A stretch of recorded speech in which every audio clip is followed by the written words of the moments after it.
আমাদের মুসলমান শিক্ষিত সমাজের একটা প্রবলেম হইলো এরা আল্লাহর উপর আস্থা রাখে, বিশ্বাস রাখে, ভরসা রাখে, কিন্তু আল্লাহর বিধানের উপর এদের কোনো আস্থা নাই, ভরসা নাই, বিশ্বাস নাই।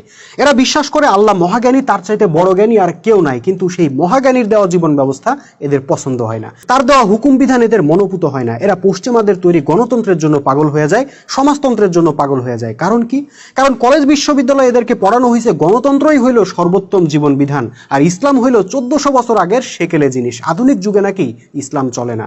মানে সোজা কথা হইলো আল্লাহর বিধানের চাইতে উত্তম বিধান আব্রাহাম লিঙ্কন ও কার্ল মার্কসরা বানায় ফেলছে, তাই আল্লাহর বিধান আর এই যুগে চলবে না, নাউজুবিল্লাহ। এমনকি অনেক ইসলামী দল পর্যন্ত গণতন্ত্রের প্রেমে পড়ে গেছে। তাদের কথা হইলো আধুনিক যুগে গণতন্ত্র ছাড়া নাকি চলেই না। তার মানে তারাও মনে করে গণতন্ত্রই সর্বোত্তম ব্যবস্থা, যার উপরে ইসলামও নির্ভরশীল হয়ে গেছে।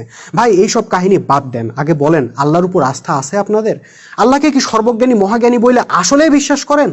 যদি বিশ্বাস না থাকে তাহলে হুদাই নামাজ রোজা পড়ে লাভ কি? ইমানই তো নাই আপনার। আর যদি বলেন হ্যাঁ আল্লাহকে সর্বজ্ঞানী মহাজ্ঞানী বলে বিশ্বাস করি, আল্লাহর উপর আস্থা রাখি, তাহলে আল্লাহর বিধানের উপরও আস্থা রাখতে হবে, এবং এই বিশ্বাস রাখতে হবে আল্লাহ যেমন নিখুঁত, তার তৈরি জীবন বিধানও নিখুঁত। সুতরাং তার দেওয়া জীবন বিধানের চাইতে উত্তম জীবন বিধান আর কারো পক্ষেই রচনা করা সম্ভব নয়।